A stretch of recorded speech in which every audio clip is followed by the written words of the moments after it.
¿Cómo les va? Bienvenidos a La UNAM Responde. Qué gusto que inicien con nosotros una semana más, hoy 19 de septiembre, una fecha que sin lugar a dudas nos estremece como mexicanos y pensamos principalmente en dos fechas, tanto en el año de 1985 como en el de 2017, pero también es momento pues de reflexionar sobre la participación y la solidaridad que hemos mostrado como sociedad en estos momentos complicados para muchísimas familias. Pero bueno, comenzamos nuestro programa de hoy hablando sobre temas de pandemia y el día de hoy arrancamos con el doctor y la opinión de Carlos Rosales, quien esta tarde nos habla sobre la importancia de vacunar a los niños, no solamente contra el virus del SARS-CoV-2, sino con todas las enfermedades y tener el esquema completo.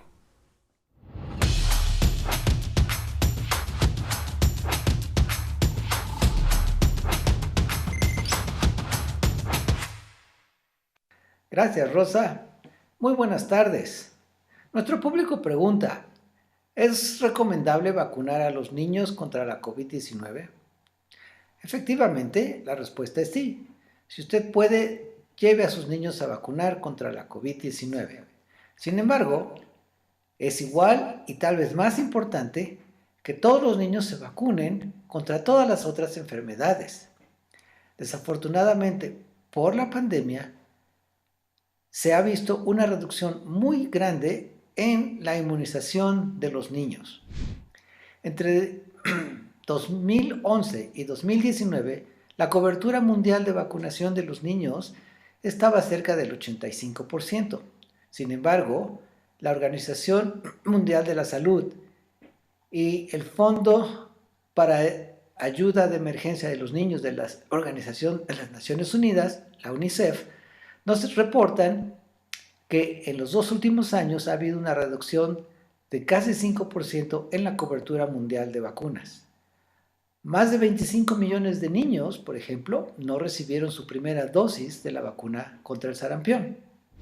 Entonces es muy importante que los niños sean vacunados contra todas estas otras enfermedades.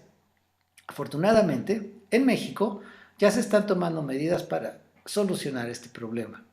A partir de este mes y hasta diciembre, el sector salud ofrecerá la vacunación de los niños. Es muy importante que los niños reciban la vacuna triple viral contra el sarampión, la rubiola y la parotiditis, y también la DPT, la vacuna contra la difteria, tosferina y tétanos.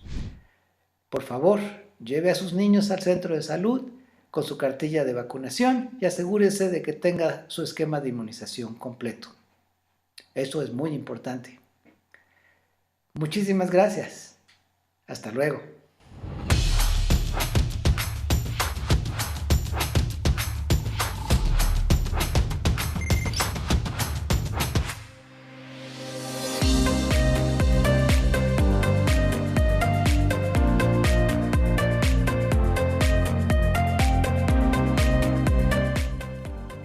Este año, como seguramente ya lo han visto en algunas de nuestras cápsulas y también en distintos medios de comunicación universitarios y nacionales, la UNAM celebra 100 años de muralismo, una expresión artística y pictórica que se extiende en varios recintos de la universidad y que dan cuenta de nuestra historia y también de los sucesos más significativos que han marcado la vida universitaria y del país.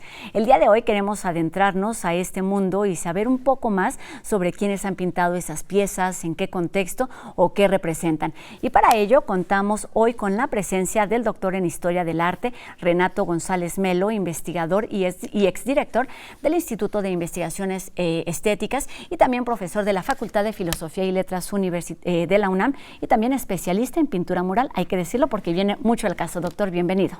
Muchas gracias. Un gusto que esté aquí con nosotros para hablar de este tema. Ya hablábamos en algún momento de los 70 años de Ciudad Universitaria. Durante todo el año hemos hablado de esta expresión artística, de este movimiento. ¿Qué es exactamente el muralismo? ¿Cuáles son sus cualidades?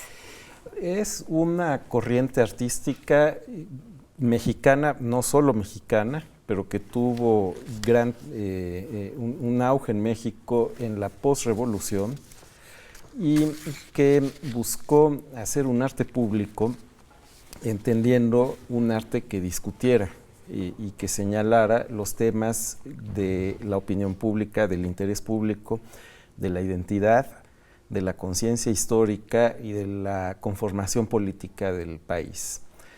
pero sin descuidar las innovaciones estéticas. Vamos a ir tocando cada uno de estos temas, pero me gustaría también preguntar o entender cómo se entendía en ese momento y cómo se entiende hoy. ¿Se lee o se ve, se percibe de manera distinta? Sí, desde luego. Lo que hay que entender es que la Revolución Mexicana fue un proceso social bastante profundo. Y cuando concluyó, las estructuras políticas estaban todas por construirse o reconstruirse. La revolución había destruido el sistema político que existía, el de la dictadura de Porfirio Díaz, y no había en los años 20 un sistema de partidos con doctrinas formales. Claro que había partidos, pero no era un sistema muy funcional. Y no permitía precisamente tener tomas de partido significativas, por ejemplo, sobre los asuntos sociales más urgentes. De manera que la pintura mural, esta es una vieja idea acerca de ella, lo que hizo fue convertirse en el lugar de la discusión ideológica que no tenía lugar realmente en la esfera política.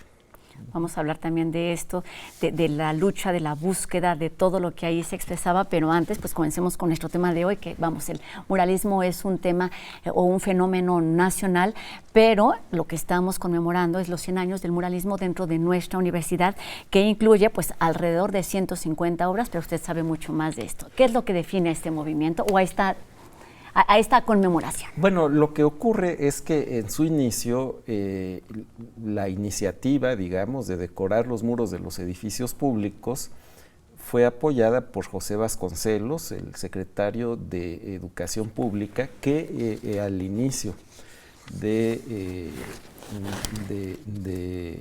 los regímenes sonorenses era el rector de la universidad. Se le dio la rectoría de la universidad porque no había Secretaría de Educación Pública, entonces mientras se conformaba, quedó Vasconcelos como rector. Y eso determinó que los primeros murales estuvieran en el excolegio y en el extemplo de San Pedro y San Pablo, en la Escuela Nacional Preparatoria. Y ya después, cuando se construyó la SEP, en la SEP. Pero los primerísimos murales son patrimonio universitario, casi todos. Y entonces, bueno, hay esta cuestión de que el nacimiento del movimiento tuvo lugar pues en las aulas de los bachilleratos y de la secundaria, en fin, de la UNAM. Y luego, que todavía no era autónoma. Y luego, cuando construyeron Ciudad Universitaria, un grupo de artistas se dirigió a Carlos Lazo, que era el director del proyecto, y al presidente, diciendo que un proyecto de la magnitud de Ciudad Universitaria tenía que tener la participación de los muralistas, de la pintura mural, y hubo un momento importante en el desarrollo de la pintura mural, que es Ciudad Universitaria marca el auge de la integración plástica, lo que se conoció como la integración plástica, que fue un proyecto específico de los años 50, digamos. Entonces, estos dos momentos sumamente importantes en la historia de este movimiento plástico hacen que una parte importante de los murales más significativos sean patrimonio universitario. Detengámonos ahí en uno de estos momentos importantes que por supuesto tiene que ver con el hoy antiguo Colegio de San Ildefonso o la Escuela Nacional Preparatoria. ¿Qué sucede con el muralismo en este espacio, en este entorno, con los pintores, pero con los estudiantes, pero con quienes lo han estudiado y lo han mantenido a lo largo de todos estos años de alguna forma viva, doctor? La Escuela Nacional Preparatoria era el bachillerato nacional, el bachillerato laico, reconstruido a partir de las ideas de los liberales, pero también de Gavino Barreda y de los positivistas, y era el lugar donde se formaban las élites políticas e intelectuales. Aquí una cosa importante es que lo que se pinta ahí va a determinar, digamos, la identidad de las nuevas élites posrevolucionarias que se están educando ahí. Aunque claro, el discurso dice que es un arte para el pueblo, que es un arte para las masas, en efecto acaba siéndolo, pero en ese momento pintar un mural en la preparatoria es proponerle un proyecto artístico importante, un nuevo orden simbólico a un grupo de gente que está haciendo el bachillerato, y ese grupo en el México de 1922-23 es un grupo muy pequeño y realmente privilegiado, del que van a surgir presidentes de México, intelectuales importantes y cosas así. Y esto hace que sea pintura un poco difícil de interpretación. Esto es porque justamente se propone como un mecanismo de crear una nueva identidad, pero además hace que sea una pintura modernista en algunos aspectos muy radical. Los murales de Diego Rivera usan recursos formales parecidos a los del cubismo que los públicos mexicanos no estaban acostumbrados a ver. Y lo que provocan estos murales es que haya una toma de partido, ya no estrictamente sobre los temas políticos, sino sobre si esa es la pintura correcta, porque hay una élite porfiriana que se siente agredida de manera cósmica, porque estos murales que les parece que tienen colores chillones, temas que no deben estar sobre los muros de una institución educativa, y un aspecto modernizante que no está bien porque lo que hay que hacer es atenerse a las tradiciones, bueno, genera grupos de partidarios y detractores, y precisamente permite que se conforme la identidad de los modernos. Que es uno de los procesos más importantes de la revolución, de la posrevolución. Centrándonos en este tema, quizá es un poco complicado, pero me gustaría que nos hablara justo de qué nos dicen esos murales. Hablan de las inquietudes de los artistas, del entorno en el que están, de la realidad que se vive en el país, de lo que está sucediendo o de lo que están proponiendo. ¿Qué nos dicen estas obras? Bueno, en el caso de la preparatoria, hay como tres distintos carriles por los que van lo que llaman los mensajes, el discurso de los murales. Uno de ellos es bastante complicado de entender porque es esotérico. Las élites posrevolucionarias eran en buena medida masones de pueblo. La revolución la encabezaron liberales de pueblo que con frecuencia eran masones, y que llegó un momento en que dijeron hasta aquí, ahora nosotros tomamos el poder, que eran los que encabezaban a estos ejércitos de campesinos muy descontentos. Entonces llegan a la Ciudad de México y de repente hay un auge de la masonería que es muy raro. Es muy obsoleto, parece eso pasó en el siglo XIX también, pero ahí tiene su explicación.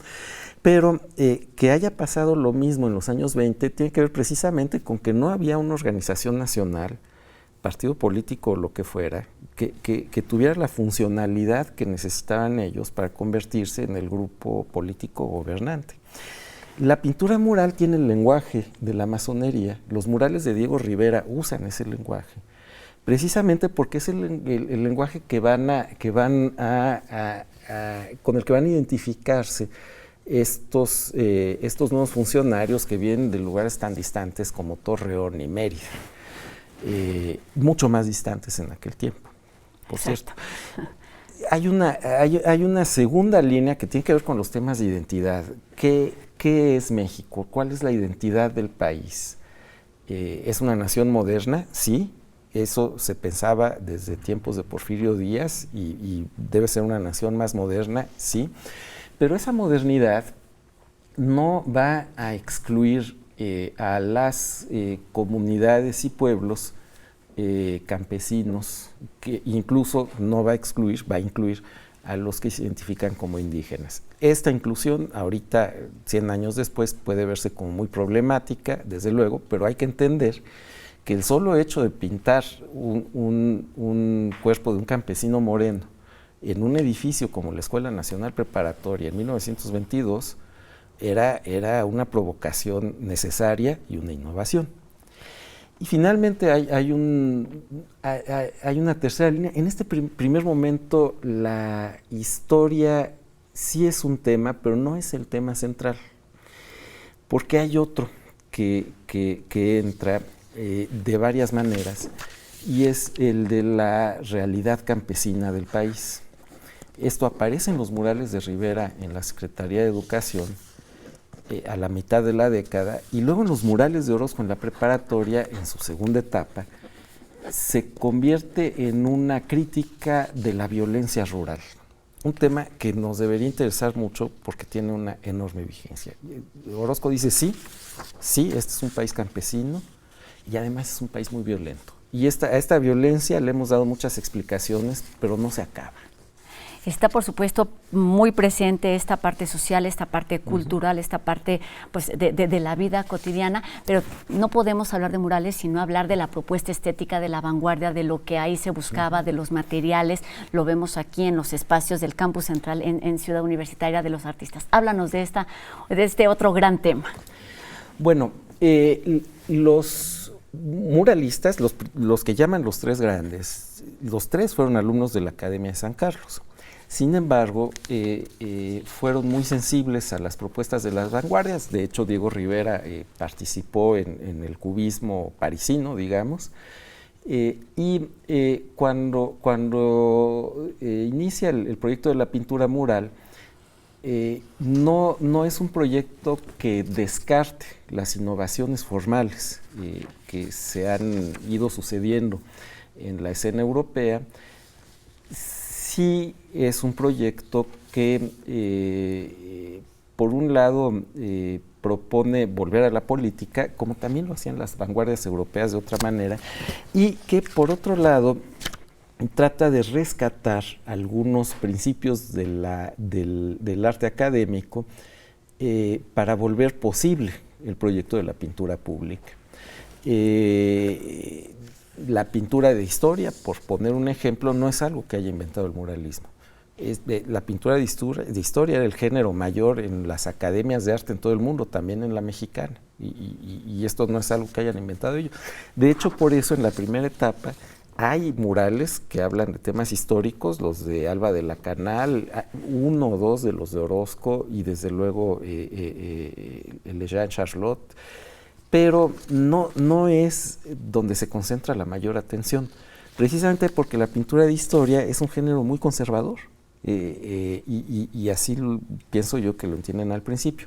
Ya al final de la década hay un cambio y la historia se convierte en el gran tema de la pintura mural. Ahora bien, las innovaciones tienen que ver sobre todo con las técnicas, y son innovaciones ambivalentes porque en la Academia de San Carlos, no había un maestro de pintura al fresco.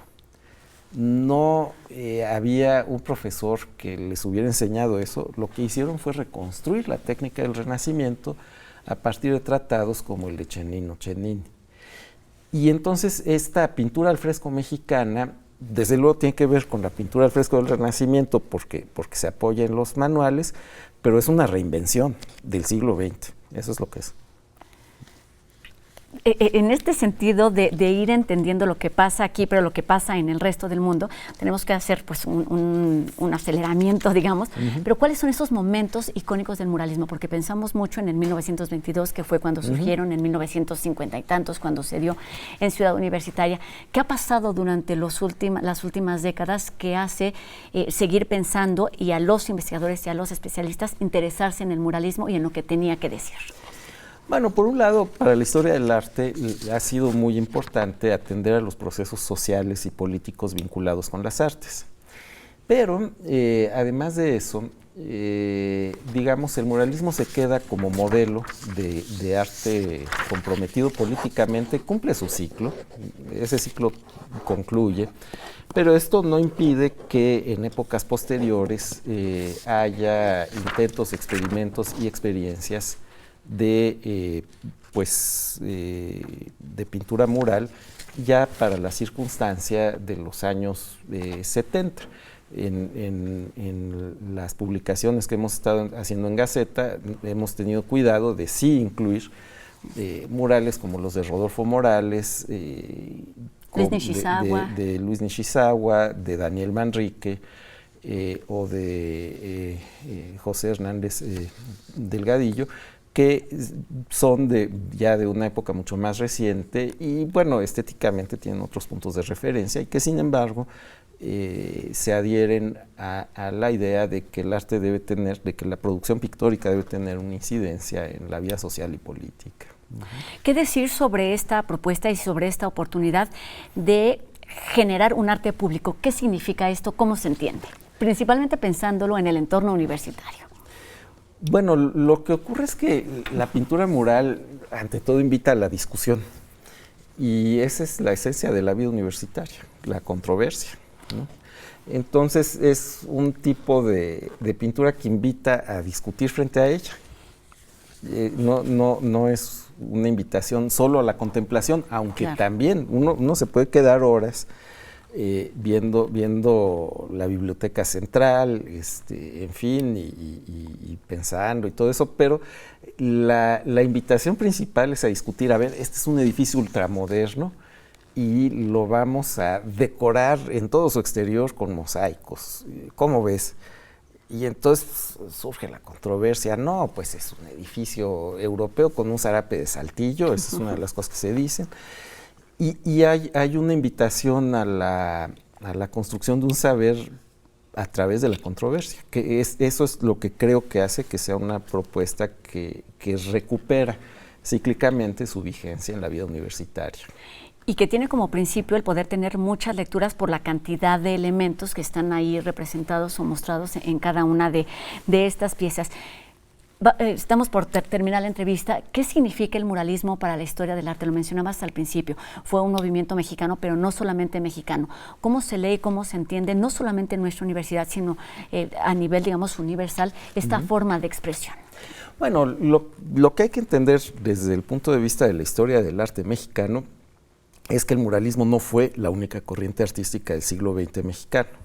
Y esto es algo muy obvio, pero que nos tardamos mucho tiempo en llegar a esa discutirlo y conclusión. establecer.